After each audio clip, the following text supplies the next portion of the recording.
ಇವತ್ತು ಇಲ್ಲಿ ಬೆಳಗಾವಿ ಗ್ರಾಮೀಣ ಕ್ಷೇತ್ರ ಬೂತ್ ಮಟ್ಟದ ಕಾರ್ಯಕರ್ತರು ಅಭಿಮಾನಿಗಳ ಸಭೆ ಇವತ್ತು ಸಂಜಯ್ ಪಾಟೀಲ್ರು ಧನಂಜಯ ಅವರು ಕೂಡಿಕೊಂಡು ಬಹಳ ಒಂದು ಅತ್ಯುತ್ತಮವಾಗಿ ಇವತ್ತು ಕಾರ್ಯಕ್ರಮ ಮಾಡಿದ್ದಾರೆ. ಇವತ್ತಿನ ಈ ಸಭೆ ನೋಡಿದ್ರೆ ಕಾಂಗ್ರೆಸ್ ಪಾರ್ಟಿ ಒಳಗೆ ನಡಕ ಸ್ಟಾರ್ಟ್ ಆಗ್ತದೆ.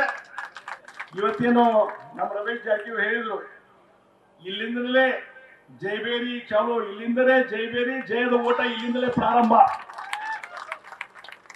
ಈ ಸಲ ಬಹುಶಃ ನನಗನ್ನಿಸುವ ಮಟ್ಟಿಗೆ ಇದೊಂದು ಚಾಲೆಂಜ್ ತಗೊಂಡು ಬೆಳಗಾವಿ ಗ್ರಾಮೀಣ ಕ್ಷೇತ್ರದಲ್ಲಿ ಅತ್ಯಂತ ಹೆಚ್ಚು ಮತಗಳ ಹಂತದಿಂದ ಗೆಲ್ಲಬೇಕು ಬಿಜೆಪಿ. ಆ ಕೆಲಸವನ್ನು ನೀವೆಲ್ಲ ಮಾಡ್ತೀರಿ ಅನ್ನುವಂತ ಒಂದು ಚಾಲೆಂಜ್ ನಾವು ತೆಗೆದುಕೊಳ್ಳೋಣ. ಈ ಚುನಾವಣೆ ರಾಷ್ಟ್ರೀಯ ವಿಚಾರಕ್ಕೆ ಸಂಬಂಧಪಟ್ಟ ಚುನಾವಣೆ.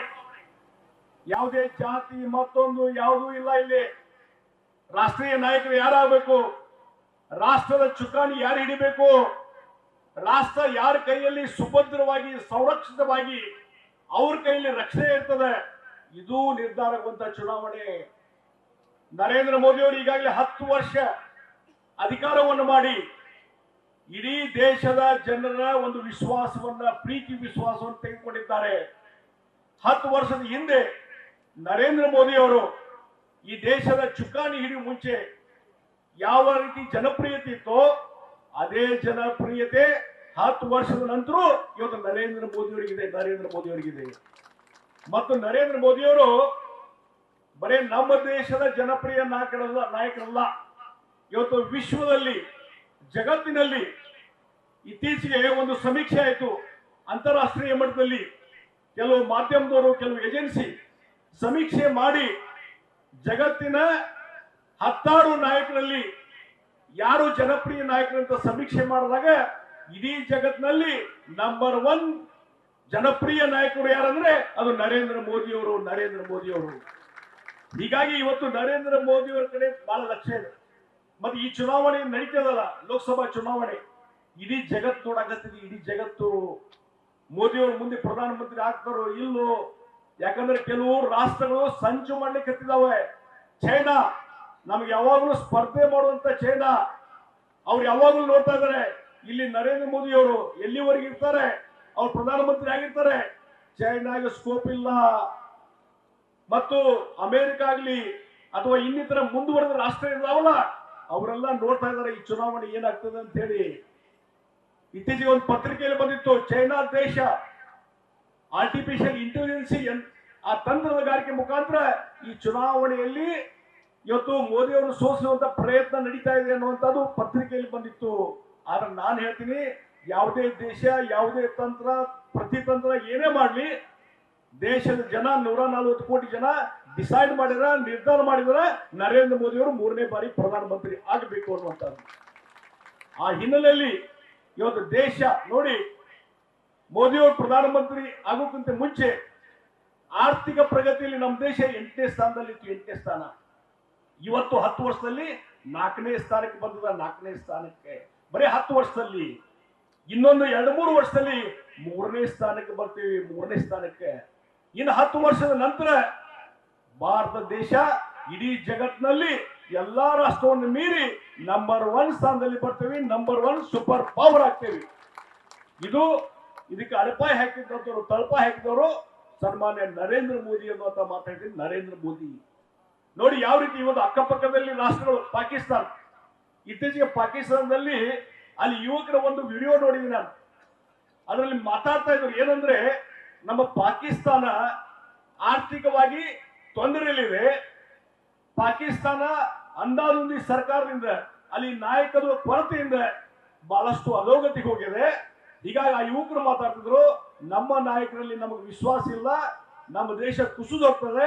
ಇವತ್ತು ಪಾಕಿಸ್ತಾನ ಏನಾದ್ರು ಉದ್ಧಾರ ಆಗ್ಬೇಕಾದ್ರೆ ಅದು ನರೇಂದ್ರ ಮೋದಿ ಅಂತ ನಾಯಕರಿಂದ ಮಾತ್ರ ಸಾಧ್ಯ ಅನ್ನುವಂಥದ್ದು ಪಾಕಿಸ್ತಾನದ ಯುವಕರು ಮಾತಾಡಲಿಕ್ಕೆ ಚಾಲು ಮಾಡಿದ್ದಾರೆ. ಹೀಗಾಗಿ ಇವತ್ತು ಇಡೀ ಜಗತ್ತಿನ ಗಮನವನ್ನು ಸೆಳೆದಂತ ವ್ಯಕ್ತಿ ನರೇಂದ್ರ ಮೋದಿ. ಹೀಗಾಗಿ ಕಾಂಗ್ರೆಸ್ ಅವರಿಗೆ ಟಾಲರೇಟ್ ಮಾಡ್ಲಿಕ್ಕೆ ಆಗ್ತಾ ಇಲ್ಲ, ಬೇರೆ ಪಕ್ಷಗಳಿಗೆ ಟಾಲರೇಟ್ ಮಾಡ್ಲಿಕ್ಕೆ ಆಗ್ತಾ ಇಲ್ಲ. ಒಂದ್ ಕಡೆ ನರೇಂದ್ರ ಮೋದಿ. ಇನ್ನು ನಾವೊಂದು ಕೇಳ್ತೀನಿ, ಕಾಂಗ್ರೆಸ್ಸಿನ ನಾಯಕರು ಯಾರು? ನಾ ಇವತ್ತು ಹೇಳ್ತೀವಿ ನರೇಂದ್ರ ಮೋದಿ ನಮ್ಮ ನಾಯಕರು. NDA ಒಕ್ಕೂಟದವ್ರು ಹೇಳ್ತಾರ ನರೇಂದ್ರ ಮೋದಿ ನಮ್ಮ ನಾಯಕರು ಅವರು ಮುಂದಿನ ಪ್ರಧಾನಮಂತ್ರಿ ಅಭ್ಯರ್ಥಿ ಅಂತ ನಾವು ಹೇಳ್ತೀವಿ. ನಾ ಕಾಂಗ್ರೆಸ್ ಅವ್ರು ಕೇಳ್ತೀನಿ, ನಿಮ್ಮ ಪ್ರಧಾನಮಂತ್ರಿ ಅಭ್ಯರ್ಥಿ ಯಾರು? ಇಂಡಿಯಾ ಒಕ್ಕೂಟಿದೆ, ನಿಮ್ಮ ಪ್ರಧಾನಮಂತ್ರಿ ಅಭ್ಯರ್ಥಿ ಯಾರು?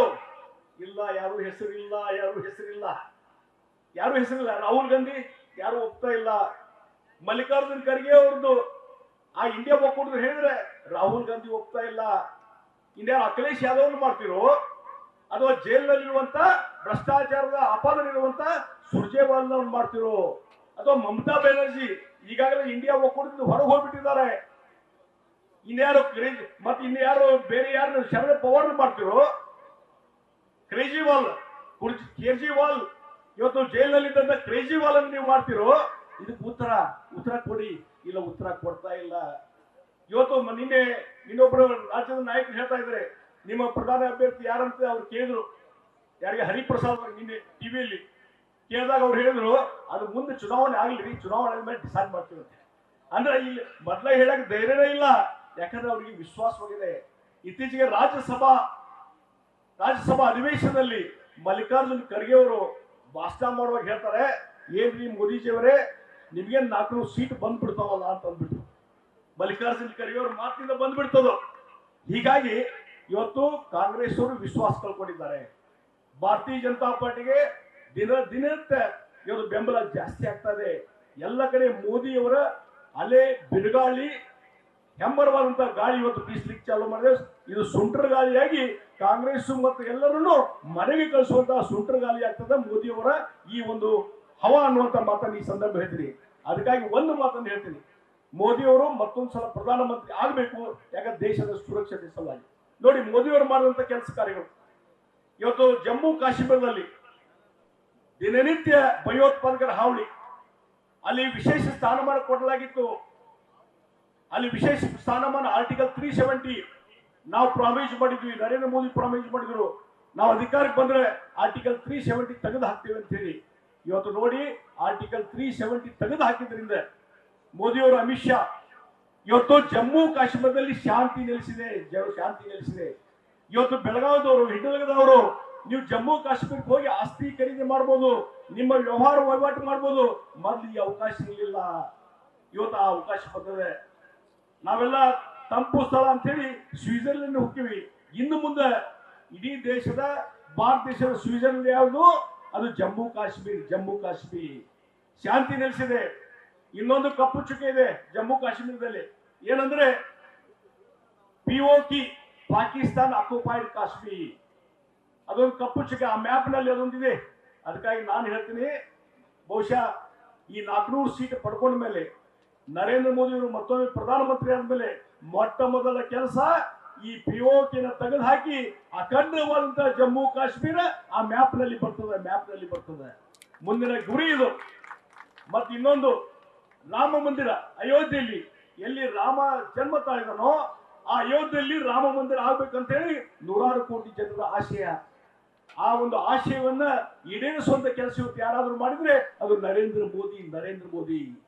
ಕೋರ್ಟು ಕಚೇರಿ ಎಲ್ಲವೂ ಕೇಸುಗಳನ್ನ ಕಾನೂನು ವ್ಯಾಪ್ತಿಯಲ್ಲಿ ಖಾಲಿಯಾಗಿ ಇವತ್ತು ನರೇಂದ್ರ ಮೋದಿ ಪ್ರಧಾನಮಂತ್ರಿ ಇದ್ದಾಗಲೇ ಆ ರಾಮ ಮಂದಿರ ನಿರ್ಮಾಣ ಹಾಕಲಿಕ್ಕೆ ಭೂಮಿ ಪೂಜೆಯನ್ನು ಮಾಡಿ ಇವತ್ತು ರಾಮ ಮಂದಿರ ನಿರ್ಮಾಣ ಆದ್ಮೇಲೆ ಅದರ ಉದ್ಘಾಟನೆ ಮಾಡಿ ಪೂಜೆಯನ್ನು ಮಾಡಿದಂತ ಅವರು ಯಾರು? ನರೇಂದ್ರ ಮೋದಿಯವರು. ಹೀಗಾಗಿ ಇಡೀ ದೇಶದಲ್ಲಿ ಒಂದು ಬದಲಾವಣೆಯನ್ನು ನಾವು ಕಾಣ್ತಾ ಇದ್ದೇವೆ.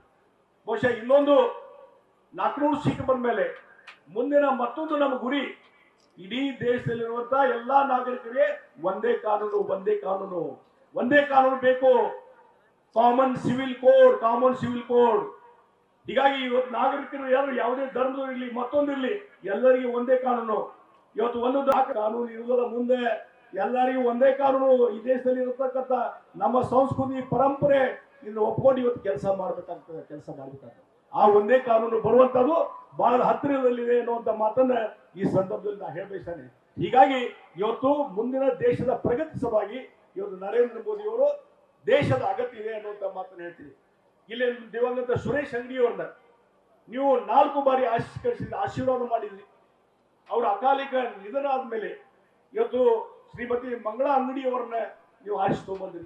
ಯಾವ ರೀತಿ ಆಶೀರ್ವಾದ ಮಾಡಿದಂತ ಸಂದರ್ಭದಲ್ಲಿ ಅವರು ಇವತ್ತು ಈ ಭಾಗದ ಒಂದು ಅಭಿವೃದ್ಧಿಗೆ ಒತ್ತು ಕೊಡುವಂತ ಕೆಲಸವನ್ನು ಮಾಡಿದ್ರು. ಬಹಳಷ್ಟು ಅಭಿವೃದ್ಧಿ ಕೆಲಸ ಕಾರ್ಯಗಳನ್ನು ಮಾಡಿದ್ರು. ಇವತ್ತು ಅವರು ರೈಲ್ವೆ ಮಿನಿಸ್ಟರ್ ಆಗಿ ಮಾಡುವಂತ ಕೆಲಸ ಇವತ್ತು ನಮ್ಮ ಕಣ್ಣು ಮುಂದೆ ಇದಾವೆ. ಅದೇ ರೀತಿ ಬೆಳಗಾವಿ ಅಭಿವೃದ್ಧಿಗೆ ಒತ್ತು ಕೊಡುವಂತ ಕೆಲಸ ಮಾಡಿದ್ರು. ಏರ್ಪೋರ್ಟ್ ನಿಮ್ಗೆ ಹೇಳ್ತೀನಿ, ಏರ್ಪೋರ್ಟ್ ಇವತ್ತು ಬೆಳಗಾವಿ ಏರ್ಪೋರ್ಟ್ ಹೆಂಗಿತ್ತು, ಒಂದು ಎಕ್ಸಿಬಿಷನ್ ವಸ್ತು ಪ್ರದರ್ಶನ ಇಟ್ಟಂಗಾಗಿತ್ತು. ಮೋದಿಯವರು ಬರೋಕ್ಕಿಂತ ಮುಂಚೆ ಯಾವಾಗ ಮೋದಿಯವರು ಅಧಿಕಾರಕ್ಕೆ ಬಂದ್ರು, ಮೋದಿಯವರು ಒಂದು ಕನಸಿದೆ, ಹವಾಯಿ ಚಪ್ಪಲ್ ಹಾಕುವಂತ ಒಬ್ಬ ವ್ಯಕ್ತಿನೂ ಸಹಿತ ಇವತ್ತು ವಿಮಾನದಲ್ಲಿ ಹಾರಾಟ ಮಾಡಬೇಕು. ಆ ಕನಸನ್ನು ಹೆಂಗ ನೆನಸ್ಮಾಡಿದ್ರು, ಉಡಾನ್ ಯೋಜನೆ ತಗೊಂಡ್ಬಂದ್ರು. ಉಡಾನ್ ಯೋಜನೆ, ಹೀಗಾಗಿ ಇವತ್ತು ಉಡಾನ್ ಯೋಜನೆಯನ್ನ ಸುರೇಶ್ ಅಂಗಡಿಯವರು ಇಲ್ಲಿ ಬೆಳಗಾವಿ ಏರ್ಪೋರ್ಟ್ ತಗೊಂಡ್ಬಂದಾಗ ಇವತ್ತು ಬೆಳಗಾವಿಯಿಂದ ಇಡೀ ಒಂದು ದೇಶದಲ್ಲಿ ಒಂದು 15-16 ಸ್ಥಳಗಳಿಗೆ ಇಲ್ಲಿಂದ ಫ್ಲೈಟ್ ಸರ್ವಿಸ್ ಅದ. ಅದಾದ್ಮೇಲೆ ಇವತ್ತು ಮಂಗಳಾ ಅಂಗಡಿಯವರು ಇಲ್ಲಿ ಸಂಸತ್ ಸದಸ್ಯರಾದ ಮೇಲೆ ಅವರು ಮೋದಿ ಅವರನ್ನು ಭೇಟಿಯಾಗಿ ಅವ್ರ ಮೇಲೆ ಒತ್ತಡ ತಗೊಂಬಂದು ಟರ್ಮಿನಲ್ 2, ಈ ಟರ್ಮಿನಲ್ ಒಂದೇ ಇದೆ, ಟರ್ಮಿನಲ್ 2 ಆ ಕಟ್ಟಡಕ್ಕೆ 310 ಕೋಟಿ ರೂಪಾಯಿಯನ್ನು ಮಂಜೂರು ಮಾಡಿಸಿದ್ರಿಂದ ಮೋದಿಯವರು ಭೂಮಿ ಪೂಜೆ ಮಾಡಿದ ಮೇಲೆ ಇವತ್ತು ಟರ್ಮಿನಲ್ 2 ಕೆಲಸ ಚಾಲು ಆಗಿದೆ. ಅದು ಇನ್ನು ಕೆಲವು ತಿಂಗಳಲ್ಲಿ ಅದು ಕಂಪ್ಲೀಟ್ ಆತಂದ್ರೆ ಇವತ್ತು ಇನ್ನೂ 16 ನಗರಗಳಿಗೆ ಇವತ್ತು ಇಲ್ಲಿಂದ ಫ್ಲೈಟ್ ಸರ್ವಿಸ್ ಚಾಲು ಆಗ್ತದೆ. ಅಷ್ಟೇ ಅಲ್ಲ, ಇವತ್ತು ಬರೆದಿಟ್ಕೊಡ್ರಿ, ನಾವೊಂದು ಮಾತನ್ನು ಹೇಳ್ತೀನಿ, ಏನಂದ್ರೆ ಮುಂದೆ ಕೆಲವು ವರ್ಷಗಳಲ್ಲಿ ಬೆಳಗಾವಿ ಒಂದು ಇಂಟರ್ನ್ಯಾಷನಲ್ ಏರ್ಪೋರ್ಟ್ ಆಗ್ತದೆ. ಇದು ಬರೆದಿಟ್ಕೋರಿ. ಆ ರೀತಿಯಂತ ಕೆಲಸ ಕಾರ್ಯಗಳನ್ನ ನಾವು ಮಾಡ್ತಾ ಇದ್ದೇವೆ. ಒಂದು ನಾನು ಹೇಳ್ತೀನಿ, ಇವತ್ತು ಜಗದೀಶ್ ಶೆಟ್ಟರು ಬೆಳಗಾವಿಗೆ 30 ವರ್ಷದ ನಂಟಿದೆ. 30 ವರ್ಷದ ನಂಟು ಇವತ್ತು ನಿನ್ನೆದಲ್ಲ, 30 ವರ್ಷದ ನಂಟಿದೆ. ಸುರೇಶ್ ಅಂಗಡಿ ಅವರು ನಮ್ಮ ಬೀಗರು, ಇತ್ತೀಚೆಗೆ ಆಗಿದ್ವಿ ನಾವು ಬೀಗರು. ಅದಕ್ಕಿಂತ ಮುಂಚೆ ಅವರು ಜಿಲ್ಲಾಧ್ಯಕ್ಷ ಇದ್ದಾಗ, ನಾನು ಲೀಡರ್ ಆಫ್ ಅಪೋಸಿಷನ್ ಇದ್ದಾಗ ಇಬ್ಬರು ಕೂಡಿ ಈ ಭಾಗದಲ್ಲಿ ಪಕ್ಷವನ್ನು ಕಟ್ಟುವಂತ ಕೆಲಸ ಮಾಡಿದ್ವಿ. ಪ್ರತಿಯೊಂದು ಗ್ರಾಮಕ್ಕೆ ಹೋದ್ವಿ, ಪ್ರತಿಯೊಂದು ತಾಲೂಕು ಹೋಗಿದ್ವಿ.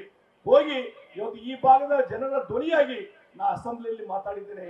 ಈ ಭಾಗದ ಅಭಿವೃದ್ಧಿಗೆ ಒತ್ತು ಕೊಡುವಂತ ಕೆಲಸ ಅಸೆಂಬ್ಲಿಯಲ್ಲಿ ಮಾಡಿದ್ದೇನೆ. ಉಸ್ತುವಾರಿ ಸಚಿವನಾಗಿ 2 ಬಾರಿ ಉಸ್ತುವಾರಿ ಸಚಿವನಾಗಿ ಕೋವಿಡ್ ಬಂದಾಗ, ಫ್ಲಡ್ ಬಂದಾಗ ಅದಕ್ಕೆ ಪರಿಹಾರ ಕ್ರಮ ಕೈಗೊಳ್ಳುವಂತ ಕೆಲಸ ಯಶಸ್ವಿಯಾಗಿ ಮಾಡಿದ್ದೇನೆ. ಆಕ್ಸಿಜನ್ ಕೊರತೆ ಆದಾಗ ಅದನ್ನು ನಿವಾರಣೆ ಮಾಡುವಂತ ಕೆಲಸ ಮಾಡಿದ್ದೇನೆ. ಆ ರೀತಿಯಾದ ಒಂದು ಆತ್ಮೀಯವಾದಂತಹ ಸಂಬಂಧ ಇದು ನನಗಿದೆ. ಆ ಹಿನ್ನೆಲೆ ನಾನು ಹೇಳ್ತೇನೆ, ಇವತ್ತು ಸುರೇಶ್ ಅಂಗಡಿಯವರ ಕನಸು ನನಸು ಮಾಡುವಂತದ್ದು ಮತ್ತು ಮಂಗಳಾ ಅಂಗಡಿಯವರು ಏನೋ ಹಲವಾರು ಯೋಜನೆ ತಂದರೆ ಪೂರ್ಣಗೊಳಿಸುವಂತದ್ದು ಅಷ್ಟೇ ಅಲ್ಲ, ಇವತ್ತು ಸಂಜಯ್ ಪಾಟೀಲ್ರು ಈ ಭಾಗದಲ್ಲಿ ಶಾಸಕರಾಗಿ, ಬೆನಕೆಯವರು ಮತ್ತೊಂದು ಭಾಗದಲ್ಲಿ ಶಾಸಕರಾಗಿ ಈ ಭಾಗದ ಅಭಿವೃದ್ಧಿಗೆ ಏನು ಒತ್ತು ಕೊಟ್ಟರು, ಬಹುಶಃ ಅದು ಸ್ಟ್ಯಾಂಡ್ ಸ್ಟಿಲ್ ಆಗಿದೆ. ಆ ಅಭಿವೃದ್ಧಿ ಕಾರ್ಯಕಾರಿಗಳನ್ನ ಬೆಳಗಾವಿ ಗ್ರಾಮಾಂತರದಲ್ಲಿ ಏನು ಅಭಿವೃದ್ಧಿ ಕೆಲಸಗಳು ನಿಂತಿದ್ದಾವೆ ಅದನ್ನು ಮುಂದುವರಿಸುವಂತ ಜವಾಬ್ದಾರಿ ನಾವು ತೆಗೆದುಕೊಳ್ತೇವೆ. ಮುಂದುವರಿಸುವಂತದ್ದು ಸಂಜಯ್ ಪಾಟೀಲ್ ಸಹಿತ ಈ ಭಾಗದ ನಿಮ್ಮೆಲ್ಲರ ನೆಚ್ಚಿನ ನಾಯಕರಾಗಿ ಇವತ್ತು ಇಲ್ಲಿ ಪಕ್ಷವನ್ನು ಬೆಳೆಸಲಿಕ್ಕೆ ಪ್ರಯತ್ನ ಮಾಡಿ ಇವತ್ತು ಆ ಕೆಲಸವನ್ನು ಮಾಡಿದ್ದಾರೆ. ಶಾಸಕರಿದ್ದಾಗ ಅಭಿವೃದ್ಧಿ ಕೆಲಸ ಮಾಡಿದರೆ ಅದನ್ನು ಮುಂದುವರಿಸುವಂತ ಕೆಲಸ ನಾವು ಮಾಡ್ತೀವಿ. ಹೀಗಾಗಿ ಇವತ್ತು ಒಂದು ಬದಲಾವಣೆ ತರುವಂತ ಕೆಲಸ ನಾನು ಒಂದು ಹೇಳ್ತೀನಿ, ಇವತ್ತು ನಿಮ್ಮೆಲ್ಲರ ಆಶೀರ್ವಾದದಿಂದ ನರೇಂದ್ರ ಮೋದಿಯವರ ಪ್ರತಿನಿಧಿಯಾಗಿ ನಾ ಈ ಸ್ಪರ್ಧೆ ಮಾಡ್ತಾ ಇದ್ದೇನೆ. ನಿಮ್ಮವನಾಗಿ ನಾ ಪ್ರತಿನಿಧಿ ಇಲ್ಲಿ ಸೇವೆಯನ್ನು ಮಾಡ್ತಾ ಇದ್ದೇನೆ. ಅಷ್ಟೇ ಅಲ್ಲ, ಇವತ್ತು ಮೋದಿಯವರ ಕನಸು ಮಾಡುವಂತದ್ದು ಮತ್ತು ಬೆಳಗಾವಿಯನ್ನ ಒಂದು ಸುಂದರವಾದ ನಗರವನ್ನಾಗಿ ಮಾಡಲಿಕ್ಕೆ ನಾನು ಪಣವನ್ನ ತೋರ್ತೀನಿ. ಬೆಳಗಾವಿ ಲೋಕಸಭಾ ಕ್ಷೇತ್ರವನ್ನ ಮಾದರಿಯಾದಂತಹ ಕ್ಷೇತ್ರವನ್ನು ಮಾಡಲಿಕ್ಕೆ ನಾ ಪಣವನ್ನು ತೋರ್ತೀನಿ, ವಚನವನ್ನು ಕೊಡ್ತೇನೆ. ಮತ್ತು ನಾನು ಇವತ್ತು ನಿಮ್ಮವನಲ್ಲಿ ಒಬ್ಬನಾಗಿ ನಿಮ್ಮ ಈ ಒಂದು ಬೆಳಗಾವಿ ಇದೆಲ್ಲ ನಾನು ಕರ್ಮಭೂಮಿ, ಇಲ್ಲೇ ಮನೆಯನ್ನು ಮಾಡಿ ನಿಮ್ಮವರಲ್ಲಾಗಿ ಒಬ್ಬ ಸುರೇಶ್ ಅಂಗಡಿ ಅವರು ಯಾವ ರೀತಿ 24/7 ಕೆಲಸ ಮಾಡ್ತಿದ್ರು, ಮೋದಿಯವರು ಯಾವ ರೀತಿ 24/7 ಕೆಲಸ ಮಾಡ್ತಿದ್ರು, ನಿಮ್ಮ ಸೇವಕನಾಗಿ ಇಲ್ಲೇ ಇದ್ದು ನಾನು MP ಆಗಿ ಕೆಲಸವನ್ನು ಮಾಡ್ತೀನಿ. ಮತ್ತು ನನಗೊಂದು ಕನಸಿದೆ, ಒಂದು ಸುಂದರ ನಗರ ಮಾಡಲಿಕ್ಕೆ, ಸುಂದರ ಕ್ಷೇತ್ರ ಮಾಡಲಿಕ್ಕೆ. ಅಷ್ಟೇ ಅಲ್ಲ, ಒಂದು SIR ಅಂತ ಹೇಳಿ ಸ್ಪೆಷಲ್ ಇನ್ವೆಸ್ಟ್ಮೆಂಟ್ ರೀಸನ್ ಅಂತ ಹೇಳಿ, ಸ್ಪೆಷಲ್ ಇನ್ವೆಸ್ಟ್ಮೆಂಟ್ ರೀಸನ್ ನಾ ಇಂಡಸ್ಟ್ರಿ ಮಿನಿಸ್ಟರ್ ಇದ್ದಾಗ ಅದು ಕಾನೂನು ತರಬೇಕನ್ನುವಂಥದ್ದು ಈಗಾಗಲೇ ಕಾನೂನು ಪಾಸ್ ಆಗಿದೆ.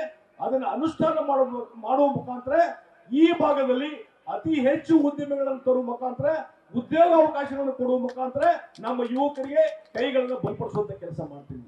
ಅದಕ್ಕಾಗಿ ಆ ಒಂದು ಕನಸು ಇಟ್ಕೊಂಡು, ಒಂದು ವಿಷನ್ ಇಟ್ಕೊಂಡು ಈ ಭಾಗದ ಅಭಿವೃದ್ಧಿಗೆ ಒತ್ತು ಕೊಡುವಂತ ಕೆಲಸ ಮಾಡ್ತೀನಿ. ಅದಕ್ಕಾಗಿ ದಯವಿಟ್ಟು ನಮ್ಮನ್ನ ಆಶೀರ್ವಾದ ಮಾಡಿ ಅನ್ನುವಂತ ವಿನಂತಿ ಮಾಡ್ತೀನಿ. ಕಮಲದ ಚಿಹ್ನೆಗೆ ಮತವನ್ನು ಕೊಡುವ ಮುಖಾಂತರ ನರೇಂದ್ರ ಮೋದಿ ಅವರನ್ನ ಇವತ್ತು 3ನೇ ಬಾರಿ ಪ್ರಧಾನಮಂತ್ರಿ ಮಾಡಬೇಕನ್ನುವಂತ ವಿನಂತಿಯನ್ನು ತಮ್ಮಲ್ಲಿ ಮಾಡ್ತಾ ಇದ್ದೀನಿ. ದಯವಿಟ್ಟು ನೀವೆಲ್ಲ ಶಕ್ತಿ ಕೊಡಿ, ಮೋದಿಜಿಯವರ ಆಶೀರ್ವಾದ ಮಾಡಿ ಅನ್ನುವಂತ ವಿನಂತಿ ಮಾಡಿ ನಾನು ಇದೇ ತಿಂಗಳ 17ನೇ ತಾರೀಕಿಗೆ ನಾಮಪತ್ರ ಸಲ್ಲಿಕೆ ಮಾಡ್ತಾ ಇದ್ದೇನೆ.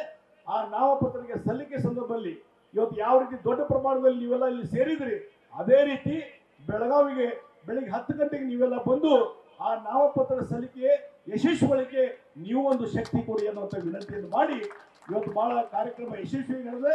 ಇದು ಬಹುಶಃ ಕಾಂಗ್ರೆಸ್ನವರಿಗೆ ಒಂದು ಎಚ್ಚರಿಕೆ ಗಂಟೆ. ಇವತ್ತೇನು ಸಮಾವೇಶ ಇದೆಯಲ್ಲ, ಕಾಂಗ್ರೆಸ್ ಅವರಿಗೆ ಎಚ್ಚರಿಕೆ ಗಂಟೆ. ಸುಳ್ಳು ಆಶ್ವಾಸನೆ ಕೊಡ್ಕೊಂಡು ಹೊಂಟಾರವರು. ಆ ಸುಳ್ಳು ಆಶ್ವಾಸನೆಗೆ ನಂಬಬೇಡ್ರಿ. ಇವತ್ತು ರಾಜ್ಯದಲ್ಲಿ ಈಗೇನು ರಮೇಶ್ ಜಾರಕಿಹೊಳಿ ಹೇಳಿರಲ್ಲ, ರಾಜ್ಯದಲ್ಲಿ ಈ ಲೋಕಸಭಾ ಚುನಾವಣೆ ಆದ್ಮೇಲೆ ಏನೇನಾಗ್ತದೆ ಹೇಳಕ್ಕೆ ಬರುದಿಲ್ಲ, ತಿಳ್ಕೊಂಬಿಡ್ರಿ. ಡಬಲ್ ಇಂಜಿನ್ ಅಂದ್ರೆ ಅವರು ಏನೇನಾಗ್ತದೆ ಹೇಳಕ್ಕೆ ಬರುದಿಲ್ಲ. ಇವತ್ತು ಇಡೀ ದೇಶದಲ್ಲಿ ಬಿಜೆಪಿ ಬಲಿಷ್ಠ ಆಗಿದೆ, ಮೋದಿ ಬಲಿಷ್ಠ ಆಗಿದ್ದಾರೆ. ಕಾಂಗ್ರೆಸ್ ಡೇ ಬೈ ಡೇ ಇವತ್ತು ಅವನತಿ ಕಾಣ್ತದೆ. ಬಹುಶಃ ಲೋಕಸಭಾ ಚುನಾವಣೆ ಮೇಲೆ ಈ ಸರ್ಕಾರದ ಭವಿಷ್ಯ ಏನಾಗ್ತದೆ ಹೇಳಲಿಕ್ಕೆ ಬರುದಿಲ್ಲ. ಅದಕ್ಕಾಗಿ ದಯವಿಟ್ಟು ಬಿಜೆಪಿ ಬೆಂಬಲ ಕೊಡಿ, ನರೇಂದ್ರ ಮೋದಿ ಬೆಂಬಲ ಕೊಡಿ ಅಂತ ವಿನಂತಿ ಮಾಡಿಕೊಂಡು ನಾನು 4 ಮಾತು ಮುಗಿಸ್ತೇನೆ. ನಮಸ್ಕಾರ, ಜೈ ಹಿಂದ್. ನ್ಯೂಸ್ ಫಸ್ಟ್ ನಿರ್ಭೀತಿಯಿಂದ ನಿಮ್ಮ ಪರವಾಗಿ.